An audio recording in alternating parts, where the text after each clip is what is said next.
Hey photographers, let's talk about light and shadow. Two of the most powerful tools in your photography toolkit. Light creates color. Shadow shapes form. Together they build mood, drama, and depth. Start noticing, where is the shadow falling? Is it sharp or soft, warm or cool? And hey, is your shadow in the frame? It might be a distraction or a creative opportunity. Want a challenge? Try a shadow self-portrait. Shift your angle. Play with the idea. Quick breakdown of light in the scene. Side light adds drama and defines texture. Hard light gives strong contrast and sharp edges. Soft light is gentle and diffused. Now, let's talk timing. Golden hour happens just after sunrise and just before sunset.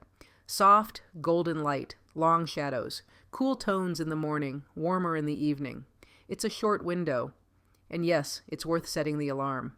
High noon brings harsh, overhead light and short shadows. Many photographers avoid it. But I love the bold contrast, especially with architecture and black and white images. Strong light, strong shapes, strong story. Afternoon light is warmer, softer, and more dramatic. Great for capturing depth and a golden feel. Mid-morning light is brighter and more neutral, offering even clean illumination, but with less mood or contrast. Both can be useful, but for this project, you'll want to lean toward the more dramatic end of the spectrum. Blue hour, right before sunrise or just after sunset, brings a soft, cool, moody tone. It only lasts a few minutes. Use a tripod, shoot slow, and let the color soak in.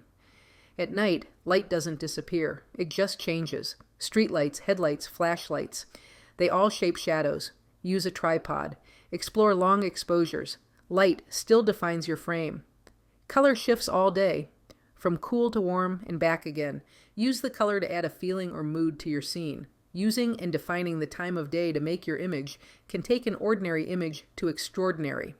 Simplify your background. Let light, color, shape, and shadow take center stage.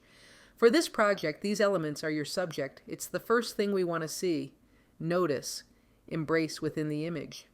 Here's a technical exploration. Test your white balance presets. Cloudy, shade, tungsten. Photograph the same scene and compare. Check your metadata to see what was used. Learn what each one does. Another tech bit reminder for you. Shoot in RAW when you can. On DSLR or mirrorless, choose RAW plus high-quality JPG. On mobile, use DNG through Lightroom Mobile. iPhones can shoot Apple RAW now too. Just know those files are huge. Back them up to an external drive, clear space, and don't forget to delete once backed up. And finally, check your assignment sheet for links and details. Get out there. Explore. Experiment. Let the light guide you.